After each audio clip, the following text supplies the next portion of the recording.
Gringos, não precisa do Sal apresentar, eu ouço vocês já tem muito tempo já, não só aqui, mas quando o som bate no peito também. E, pô, cara, Pô, eu tô me sentindo a baterista nova do Rush aqui, sacou? Entrando nesse trio pra substituir o Neil Peart, mas vambora, né? Pô, que legal, bicho. Não, satisfação de receber por aqui. Eu vou dizer o seguinte, em primeiro lugar, sobre o Queen, né? É uma banda, cara, que eu tenho, assim, uma paixão, uma devoção. Eu sou de 1970, eu nasci em 1970. Então, quem nasceu em 1970 e começou a ouvir som nos anos 80, eu vou falar de 1985. Cara, quem estava no planeta em 1985 ouvia Queen, não tinha outra, né? O primeiro disco do Queen que eu ouvi, na verdade, foi antes de 85, foi o The Works. The Works não, foi Olha só, minha cabeça tá. Eu acabei de falar do disco e esqueci aqui. Ó. The Game. Hot Space. Hot Space. Hot Space, que eu adoro. Adoro esse disco. Falem mal do Hot Space, eu adoro o Hot Space. Enfim. Mas assim, a gente tá aqui para falar dos 50 anos de A Night at the Opera.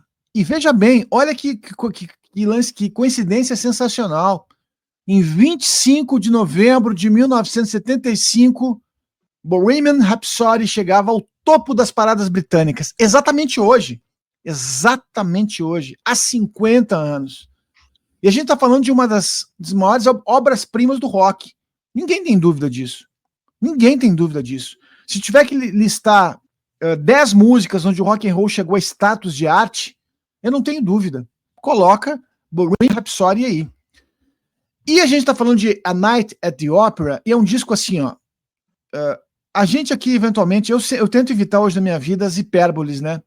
Mas nesse disco não tem como a gente não falar em hipérboles. A banda, na verdade, não nos poupa de absolutamente nada, principalmente dos excessos.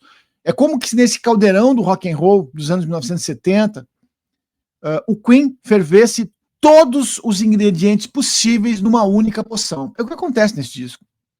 Por quê? Porque a gente tem hard rock, pop de altíssima qualidade, um tempero countryficado, aquela jogada dos arrobos vocais que são absolutamente sensacionais, o tom operístico, como o nome já nos entrega, e onde realmente os exageros eles são grandiloquentes, mas, vamos dizer assim, não menos magníficos, né? Eu acho que tem ecos de Beatles nesse álbum, um disco que, no mínimo, nos entregou 3 clássicos absolutos do Queen, 4 talvez. Além disso, detém uma das canções perdidas mais esquecidas e mais, vamos dizer assim, que precisam ser resgatadas dos anos 1970. Eu tive a felicidade de conhecer esse disco por uma música chamada The Prophet Song, que eu acho que é uma das grandes canções desse álbum, demais, que também tem o tom operístico e também não é tão conhecida do grande público, né? Vamos dizer assim.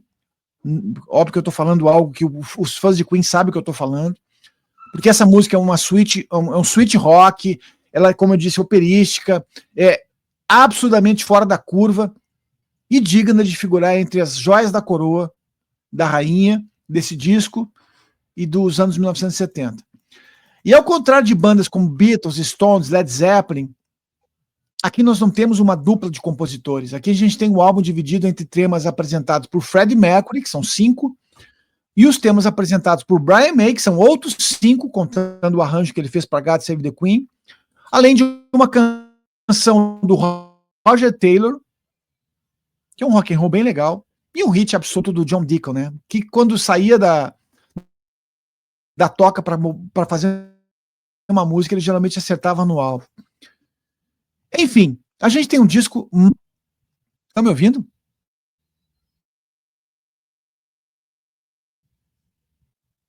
Vocês estão me ouvindo? Sim. Vocês estão me ouvindo? Estamos sim. O que perdeu? Perdeu alguma parte? Não, beleza. Então é isso. Eu queria dizer o seguinte, é um disco que eu sou apaixonado. Eu tive o prazer de conhecê-lo... Eu conheci ele no final dos anos 1980. Na verdade, eu conheci antes outros álbuns do Queen, como The Wars, como Hot Space. O que o Romero tá na cabeça, hein? Não tá me ouvindo, Romero? Eu acho que ele tá atrasado. Só. Ah, tá. Não, eu tô ouvindo. Tá. Eu não sei se... Exatamente. A minha internet é que tá caindo, mas você tá ótimo. Sua internet tá boa demais.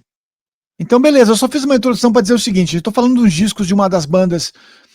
Eu não coloco o Queen não é uma das minhas bandas favoritas da vida hoje, em 2025. Não. Mas foi uma das bandas que me formou, que me forjou no rock and roll. Então, assim, se eu voltasse para os anos 1980, pô, e falasse com o Márcio Grings dos anos 1980, aquele rapaz que estava começando a ouvir música, o Queen foi uma das bandas. Então, ou seja, nesse arco do tempo de 40 anos, eu estou falando de umas bandas que me definiram, que me ensinaram o cenário do rock and roll. Então, esse disco é um disco, para mim, simbolicamente, realmente, é obra-prima, é a masterpiece do Queen, não tem dúvida disso. Então a gente tem muito o que falar sobre esse álbum. E agora o nosso convidado, né? A baterista do Rush. Não, deixa eu falar uma coisa. Exatamente hoje eu recebi esse livro aqui, ó. O Sal me deu de presente, que é a biografia do Geddy Lee. Então, cara, eu sou muito fã do Rush. Eu tô muito entusiasmado com essa volta do Rush. Então, na verdade, é um prazer receber aqui na nossa live a baterista do Rush. Seja bem-vindo. Vamos então substituir o Neil Peart, né, cara? O que sobrou é isso aí. Mas, cara, o Queen, pra mim, é tipo o que o Grings falou aí, apesar de eu nasci em 83, né? Mas ainda assim, o Queen foi a banda que me fez gostar de música, né? Subir um degrau ali no gosto de música, porque antes eu gostava de A-ha, era a minha banda preferida quando eu era criança e tal. Mas eu conheci o Queen, cara, tipo, eu via o Fred Mercury, né, por aí, assim, ainda mais que ele, nessa época, início dos anos 90, foi quando ele morreu, aí teve né, a comoção. tinha muitos vídeos dele, aquele vídeo das Olimpíadas, né, do How Can I Go On, Barcelona e tal, mas eu não me ligava muito quem era aquele cara, sabe? E uns anos depois disso, eu assisti Quanto Mais Idiota Melhor, com um amigão meu, assim, e tem aquela cena da abertura que eles ouvem Bohemian Rhapsody, né? E, gente, desculpa, eu sei que fala Bohemian Rhapsody, mas a gente aprendeu criança, eu vou falar Bohemian Rhapsody desse jeito mesmo. E a gente não sabia de quem que era aquela música, porque eu acho que no filme não fala, eles só ouvem. E a gente não sabia que no crédito você podia ver o nome das músicas, e a gente ficou anos sem saber que música era aquela, só que a gente cantava a música e botava a cena de novo. Numa época que não tinha internet, não era tão fácil assim, né?